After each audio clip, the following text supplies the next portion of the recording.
The Tag Mobile Podcast, brought to you by the App Garden, transforming mobile business. If this is the first time you've listened to the Tag Podcast, welcome. If you're a returning listener, thank you for joining us again. I'm Mel from the App Garden. This is episode number 6, Thursday the 21st of August 2014. A roundup of some useful mHealth apps. In this week's podcast, we take a look at some mHealth apps, some which have just launched, some which have been launched for some time, and one which will be launching very soon. We'll look at the functionality of the latest migraine tracking app, MigraineBuddy, and how it differs from some of the other migraine apps on the market. An app for scoliosis sufferers, diabetes sufferers, a first aid app, a mental wellbeing support app, and more. In June, Flurry published some statistics that help outline just how much the health and fitness app market is growing. Between December 2013 and June 2014, health and fitness apps grew a huge 62% in usage, compared to apps overall growing 33%. Healthcare apps can help both providers and patients.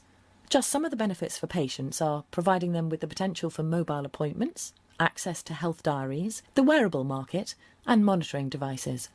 And for professionals, access to resources, reducing no-shows, new patient generation, and improving patient loyalty.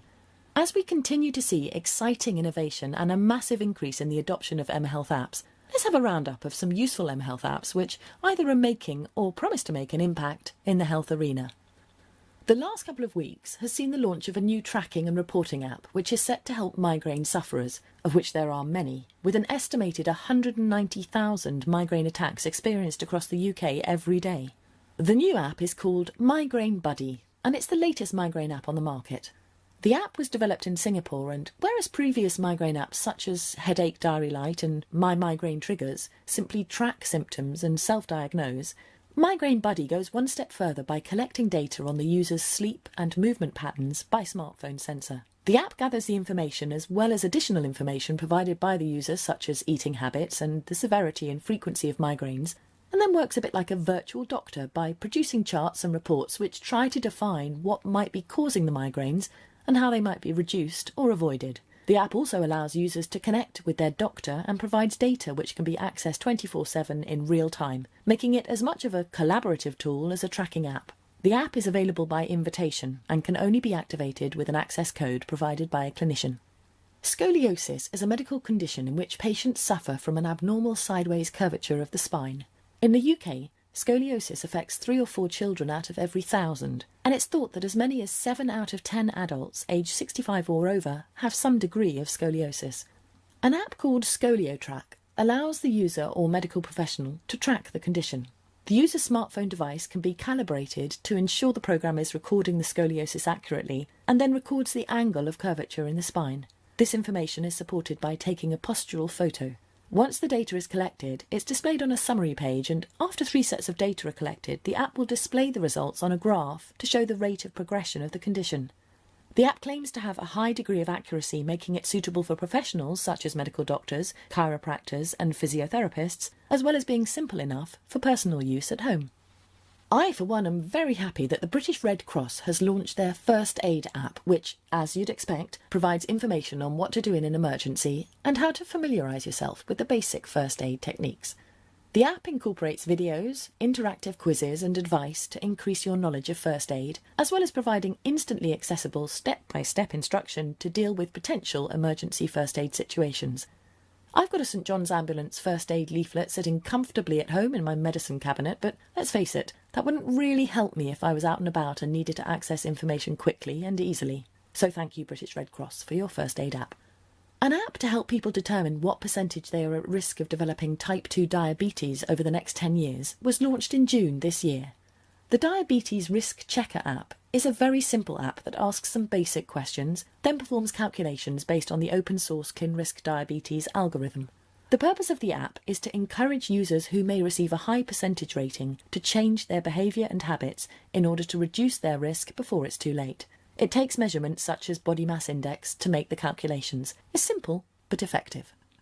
So, we focused on a few apps which can help support those with existing or impending physical medical conditions, but what about apps which can help to support those who might be suffering from mental illnesses? Big White Wall is an award-winning online mental wellbeing service offering support for those suffering from mental health. They launched their subscription-only mobile app to support their services earlier in the summer. The app is funded by the Forces in Mind Trust and Department for Health, with a significant proportion of the Big White Wall community being from or related to the forces.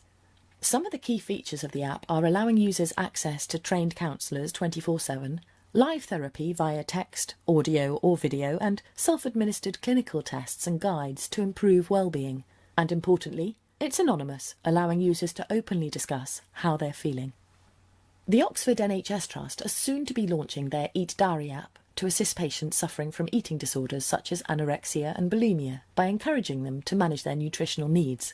The app's functions will include weekly meal planning, weight logs, reminders, monitoring of food intake and emotional behaviours. The user can plan what they intended eating for the day and then, throughout the day, enter what percentage of the meal they achieved and how they felt emotionally about that meal. The app will remind the user to check their weight and log it, which will convert it to a visual graph on the progress screen. The app facilitates personal monitoring and consistency with a hands-on approach to managing wellness. Now, we've looked at a few apps which can help patients or sufferers of various conditions, but let's turn it around now and take a look at a couple of new and newish apps which promise to help medical professionals. List Runner puts patient summaries, updates and tasks together in one place, reducing both paperwork and the likelihood of errors and omissions being made during handovers. You might think in today's day and age of technology that medical professionals would already have been provided with a way to efficiently communicate a patient's data to another medical professional, but most technology solutions violate the strict privacy rules. That's where List Runner is likely to come into its own. List Runner creates a portable digital record within the app that can be shared on a private network with other medical professionals, works without Wi-Fi, and is regulatory compliant. Their website boldly states better security than the banks, and with the Centre for Transforming Healthcare suggesting that as many as 80% of medical errors occurring during handoffs between medical staffs due to a miscommunication of information, I can see the List Runner app becoming not just a useful, but an essential part of a medical professional's equipment in the future. And what about those dental practices out there? What new apps have been developed this year to support their services? Well, one app released a few months ago is the DDS GP app for dental professionals. The app was designed to visually represent dental conditions and treatments for patients to increase their knowledge and understanding of their dental health. The app allows dentists to illustrate the effects of dental conditions such as periodontal disease, decay, cracks and other conditions, encouraging patients to take control of their dental health, as well as outlining how the dental treatment the dentist is proposing will improve their condition. The app features over 200 demonstrations and gives the user the ability to draw directly on the screen with their finger, save drawings, add images to a photo library, and create, send and print individual treatment plans for their patients. And I love one of their marketing phrases. Remember, doctor, your patients are there to see you, not a video. Leaving a patient in front of a video demo with a voiceover artist doing the talking is not enough. And that's helped to remind us that all the mHealth apps we've discussed today take a supporting role and don't replace the necessity, in many cases, of face-to-face medical professional advice. The App Garden is regularly developing exciting apps for the healthcare and dental market. Keep up to date with our developments by visiting our website and subscribing to our weekly podcasts either through our website or through iTunes. Thank you for listening to the Tag Mobile podcast, brought to you by the App Garden, transforming mobile business. Join us again next week when we'll be discussing more developments and news in the mobile industry.